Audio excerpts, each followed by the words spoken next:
देखो जैसे मान लो हम एक पैराबोला लेते हैं। देखो ये पैराबोला लिया।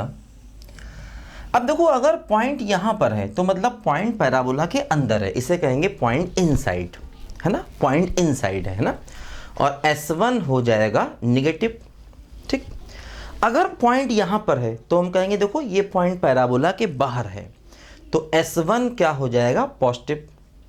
ठीक, देखो जैसे इसी प्रकार इलिप्स में भी, जैसे मान लो ये इलिप्स है, अगर पॉइंट यहाँ पर कहीं है तो पॉइंट इनसाइड है, S1 नेगेटिव, और पॉइंट यहाँ कहीं है या पॉइंट यहाँ कहीं है तो S1 पॉजिटिव, पॉइंट आउटसाइड। अब देखो ध्यान दो, हाइपरबोला में क्या होता है, जैसे मान लो ये हाइपरबोला है, ये ऐसे करके है। देखो अब हाइपरबोला में ये डिसाइड करना आसान नहीं है कौन इनसाइड कौन आउटसाइड। देखो वजह क्या, जैसे ये भी इनफाइनाइट तक जा रहा है और ये भी इनफाइनाइट तक जा रहा है, तो इनफाइनाइट तक जाने वाली दो दीवारें हैं, तो किस पॉइंट को इनसाइड और किसको आउटसाइड कहोगे ये कहना मुश्किल है हाइपरबोला के केस में। क्योंकि देखो ये भी इनफाइनाइट तक जाने वाला ग्राफ है और ये भी देखो इनफाइनाइट तक जाने वाला ग्राफ है। फिर भी मैथ्स में क्या होता है, अगर पॉइंट यहाँ पर है तो पॉइंट को इनसाइड मानते हैं, इनसाइड। यहाँ पर कहीं भी है, जैसे पॉइंट अगर यहाँ पर है तो पॉइंट को इनसाइड मानेंगे, इनसाइड, ध्यान दो, है ना। यहाँ पर अगर कहीं भी है तो पॉइंट को इनसाइड मानेंगे, और अगर पॉइंट यहाँ कहीं है तो पॉइंट को आउटसाइड मानेंगे। हालांकि इसको कहना इतना आसान नहीं है, ये डिस्कशन का विषय है ना, ये एक चर्चा का मुद्दा है कि किसको इनसाइड किसको आउटसाइड कहा जाए हाइपरबोला में। फिर भी ऐसा माना गया, है ना, ऐसा माना गया कि ये इनसाइड है, ये इनसाइड है, ये आउटसाइड। अब हाइपरबोला में उल्टा होता है। देखो अगर पॉइंट इनसाइड है तो S1 होगा पॉजिटिव, है ना, यहाँ भी देखो S1 होगा पॉजिटिव, और अगर पॉइंट आउटसाइड है तो S1 क्या होगा, निगेटिव। ध्यान दो, ठीक है, ऐसा यहाँ पर ध्यान रखेंगे। ठीक है, तो ये हमने समझा। अब देखो जैसे एक क्वेश्चन करके देखते हैं हम लोग।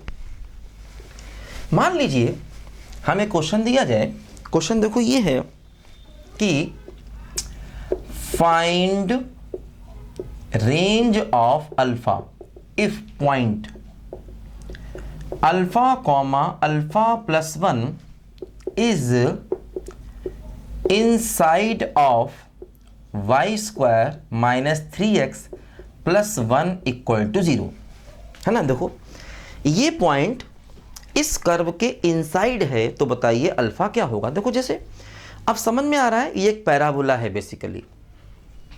देखो जैसे ये हमारा S है, S।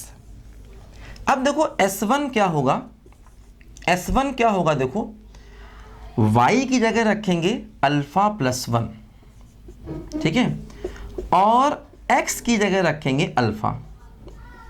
देखो ये S1 है ना, देखो x की जगह रखेंगे x1 और y की जगह क्या रखेंगे, बोलो y1। क्या किया बोलो, x की जगह रखेंगे x1 और देखो y की जगह क्या रखेंगे, y1। देखो ये आ गया हमारा S1। अब पॉइंट इनसाइड है तो S1 को नेगेटिव करेंगे।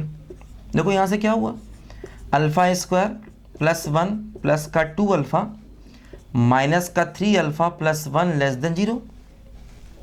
ठीक, देखो alpha square minus alpha plus 2 less than 0, ऐसा आया। ठीक, देखो ये जो क्वाड्रेटिक है, अब ये लेस देन 0 है तो इसको फैक्टर करके विधि का मेथड लगाना पड़ेगा, है ना। क्वाड्रेटिक इनइक्वालिटी को सॉल्व करने के लिए क्या करते हैं, फैक्टर्स करेंगे, वेविकर मेथड लगाएंगे।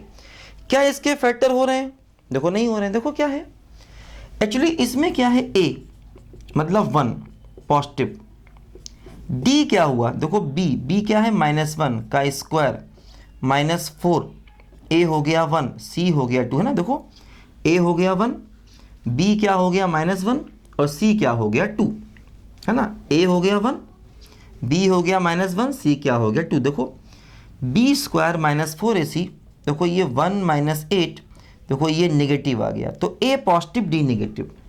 a पॉजिटिव d नेगेटिव का मतलब देखो ये हुआ कि जो क्वाड्रेटिक है ये ग्रेटर देन 0 होगा ऑलवेज, है ना, ये ऑलवेज ग्रेटर देन 0 होगा, है ना। जबकि हम चाहते हैं ये लेस देन 0 हो, वो कभी नहीं होगा। क्योंकि अगर a पॉजिटिव और d नेगेटिव होता है तो क्वाड्रेटिक हमेशा ही पॉजिटिव होता है, और हम इसी क्वाड्रेटिक को नेगेटिव करना चाहते हैं जो कभी पॉसिबल नहीं। मतलब इसका आंसर हो गया नो वैल्यू ऑफ अल्फा, है ना। इसका आंसर क्या हो गया बोलो, नो वैल्यू ऑफ अल्फा। मतलब अल्फा की कोई भी वैल्यू यहाँ से पॉसिबल नहीं है, क्योंकि हम इसी क्वाड्रेटिक को नेगेटिव करना चाहते हैं, जबकि according to concept A positive D negative का मतलब ये हमेशा पॉजिटिव होगा। तो इसका मतलब ये कभी नेगेटिव नहीं होगा, तो आंसर आ गया नो वैल्यू ऑफ अल्फा, है ना। तो इस तरीके के बहुत सारे सवाल यहाँ पर बनाए जा सकते हैं और बनाए गए हैं, है ना, कि पॉइंट आउटसाइड है या पॉइंट इनसाइड है, तो हमें S1 को पॉजिटिव नेगेटिव करते रहना है और फिर वही अपना इनइक्वालिटी सॉल्व करना है जो हमने फंक्शन में बहुत डिटेल से सीखा हुआ है, ठीक है। तो ऐसे क्वेश्चन यहाँ पर हम बहुत सारे कर सकते हैं। तो देखो ये वो कॉन्सेप्ट था जो चारों कोनिक सेक्शन में था, है ना। ध्यान रखना ये कॉन्सेप्ट कोनिक सेक्शन के लिए है, फंक्शन के लिए नहीं, है ना। बताया था मैंने कर्व, एक टर्म होता है कर्व, तो कर्व में कोनिक भी आ जाता है, कर्व में फंक्शन भी आ जाता है। तो ये कॉन्सेप्ट कर्व के लिए नहीं है, है ना। अगर कोई कॉन्सेप्ट कर्व के लिए होता है तो वो कोनिक में भी लगता है और फंक्शन में भी लगता है, लेकिन ये कॉन्सेप्ट कर्व के लिए नहीं है। ये कॉन्सेप्ट किसके लिए, सिर्फ कोनिक के लिए। तो इसमें फंक्शन कभी नहीं आएगा, फंक्शन में ये सवाल कभी नहीं पूछेगा कि कौन सा पॉइंट फंक्शन के अंदर है कौन सा बाहर। ये कॉन्सेप्ट फंक्शन के लिए नहीं, ये सिर्फ कोनिक के लिए है, ध्यान रखना इस बात को, ठीक है। लिखो जरा ध्यान से इसको।